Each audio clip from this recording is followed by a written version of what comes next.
Selamat berjumpa kembali Bapak Ibu, saudari-saudara umat beriman terkasih dalam Tuhan.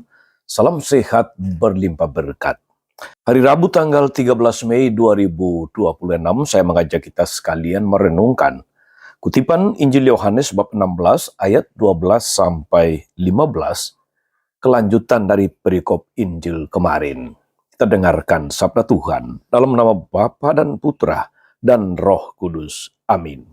Dalam amanat perpisahannya, Yesus berkata kepada murid-muridnya, "Masih banyak hal yang harus kukatakan kepadamu, tetapi sekarang kamu belum dapat menanggungnya.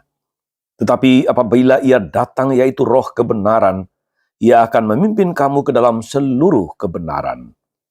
Ia tidak akan berkata-kata dari dirinya sendiri, tapi segala sesuatu yang didengarnya, itulah yang akan dikatakannya. Dan ia akan memberitakan kepadamu hal-hal yang akan datang. Ia akan memuliakan aku, sebab ia akan memberitakan kepadamu apa yang dia terima daripadaku.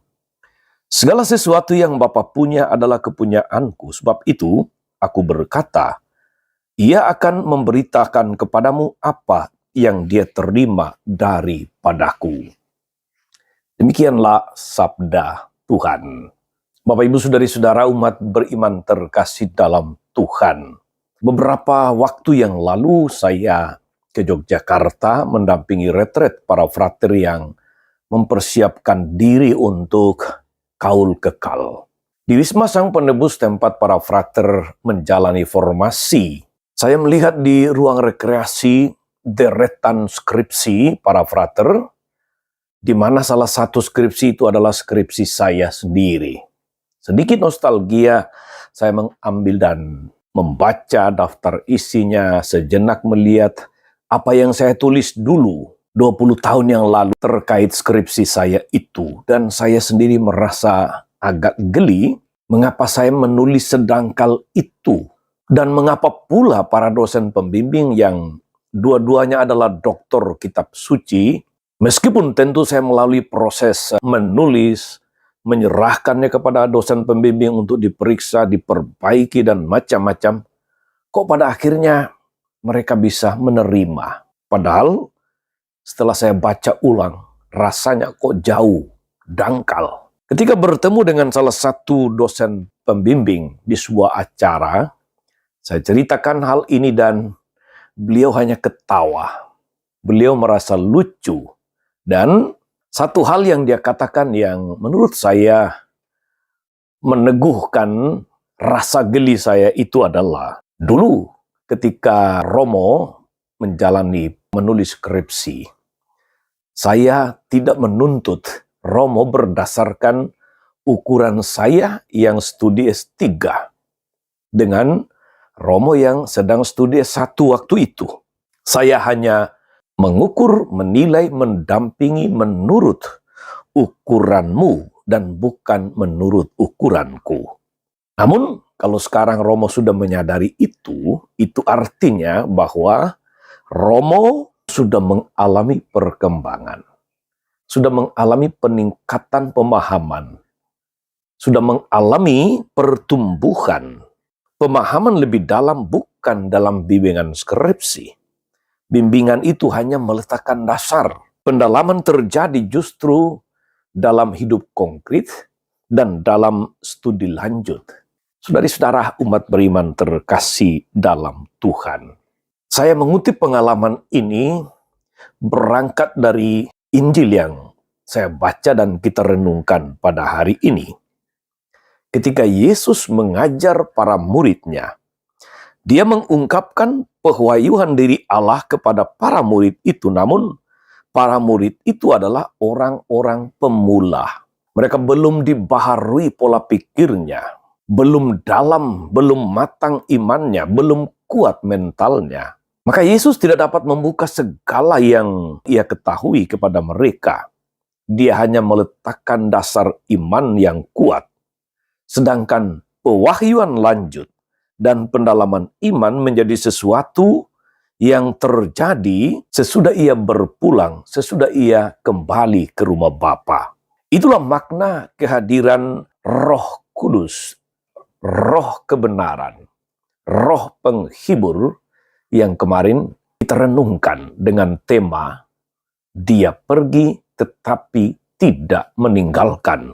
Roh Kudus tidak membawa sesuatu yang baru, melainkan meneruskan apa yang sudah dijalani Kristus, yang sudah diajarkan Kristus selama ia bersama dengan para muridnya.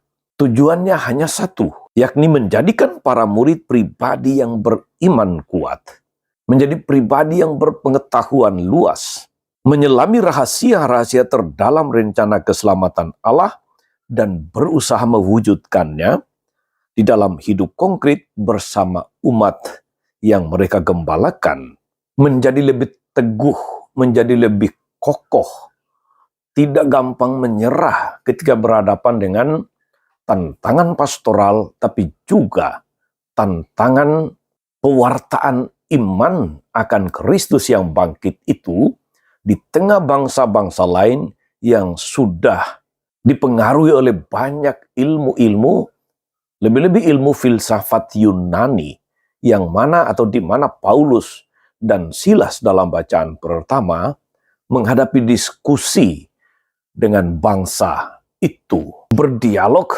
berdiskusi dengan orang-orang dari mereka yang berbangsa Yunani atau berbahasa Yunani. Kedatangan roh kebenaran, roh penghibur adalah akibat alamiah dari kehidupan Yesus dan karyanya sebagai manusia. Saudara-saudara, umat beriman terkasih dalam Tuhan, ketika seorang anak misalnya diajari pengetahuan iman Kristiani, ketika mengikuti kursus persiapan komuni pertama, ketika mengikuti kursus persiapan Krisma, ketika mengikuti pelajaran-pelajaran agama berdasarkan jenjangnya di sekolah, ia menerimanya tanpa ragu. Dia mempelajarinya sebagai ilmu. Ketika dia semakin dewasa, ada banyak pertanyaan kritis akan muncul. Disitulah dia mendalami imannya, memperluas pengetahuannya.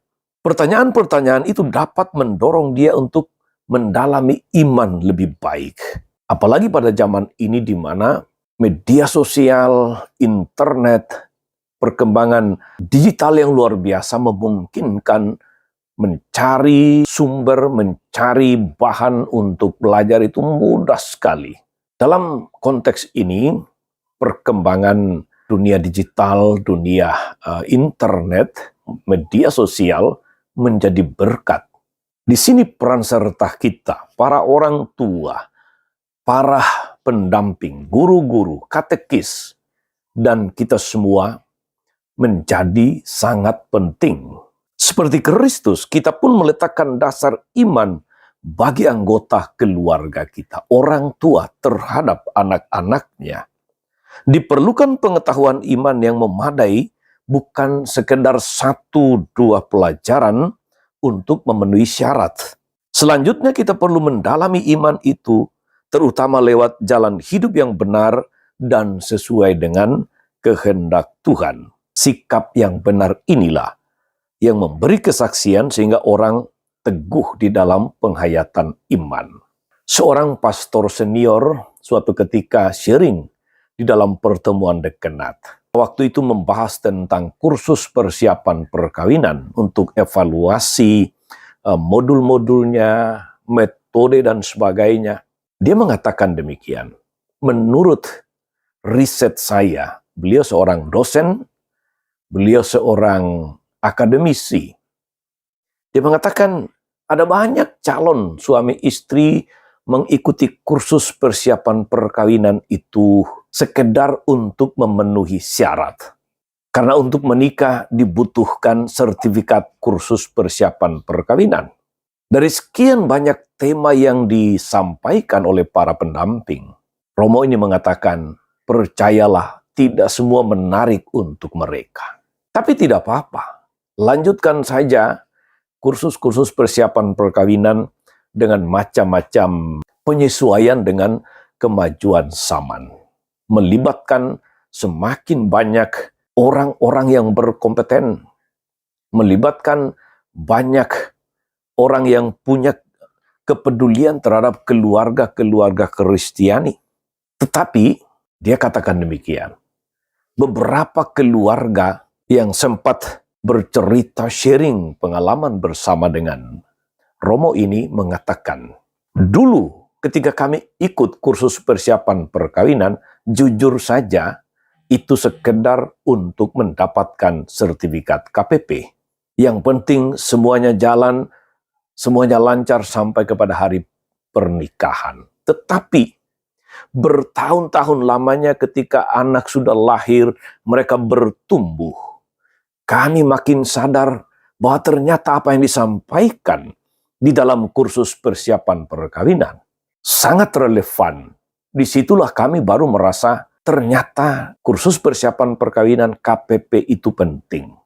Bahan-bahannya dan sebagainya. Ketika mereka sudah mulai melihat pertumbuhan anaknya dengan macam-macam situasi, pergaulan, dan sebagainya yang berkembang. Ditambah dengan pengalaman mereka sendiri yang sudah menjalani perkawinan bertahun-tahun lamanya. Ternyata betul bahwa kursus persiapan perkawinan itu sangat penting, sangat relevan untuk keluarga-keluarga. Lalu, Romo ini menyimpulkan demikian, saudara-saudara. Percayalah, pada suatu titik, para orang tua yang tadinya ikut kursus persiapan perkawinan akan sadar bahwa apa yang dulu mereka pelajari itu bukan hanya untuk memenuhi syarat, tapi untuk meletakkan dasar pengetahuan, wawasan bagi mereka ketika akan menjalani perkawinan. Apa yang saat ini barangkali tidak terlalu dianggap penting, pada waktunya mereka akan merasa, mereka akan sadar, mereka akan menyimpulkan sendiri, ternyata apa yang dulu kita pelajari itu penting. Saudari-saudara, sharing ini saya sampaikan kepada Anda untuk memperlengkapi permenungan kita. Banyak hal yang kita pelajari dalam iman kita sejak kecil, itu juga akan mengalami pertumbuhan di dalam dinamika kehidupan kita. Apa yang dulu kita anggap biasa, sederhana, ternyata ketika sudah menjadi orang tua, itu menjadi tantangan, itu menjadi suatu kebutuhan untuk diteruskan kepada anak. Demikianlah dalam setiap jenjang, dalam setiap tahap, kita semakin merasa diteguhkan dan semakin berusaha untuk menghayati iman Kristiani kita berhadapan dengan perkembangan, berhadapan dengan tantangan zaman. Roh Kudus menyertai kita selalu, saudara-saudari, untuk memperdalam iman kita, untuk membedakan kebenaran dan kepalsuan, untuk mampu membedakan yang baik dan yang jahat. Dengan bimbingannya kita diharapkan mampu setia dalam perbuatan-perbuatan kecil bagi Tuhan dan berjuang menolak dosa-dosa kecil maupun besar yang merusak relasi kita dengan Tuhan. Roh Kudus setia menyertai kita, menyertai gerejanya. Ia melambangkan kehadiran Allah yang kontinu, yang meneguhkan para murid Kristus. Itu dialami Paulus ketika mereka berani bersoal jawab, berani mewartakan siapa Kristus di tengah orang-orang berkebangsaan Yunani. Allah yang tidak kamu kenal, itulah yang kami wartakan. Dia adalah Yesus yang telah wafat dan bangkit untuk menyelamatkan manusia. Ada yang percaya, memberi diri dibaptis, ada juga yang tidak percaya. Tetapi Paulus dan kawan-kawan teguh dalam iman dan terus mewartakan Kristus dengan penuh percaya diri, dengan keberanian. Itu hanya mungkin karena mereka dikuatkan oleh Roh Kudus. Tuhan Yesus memberkati. Amin.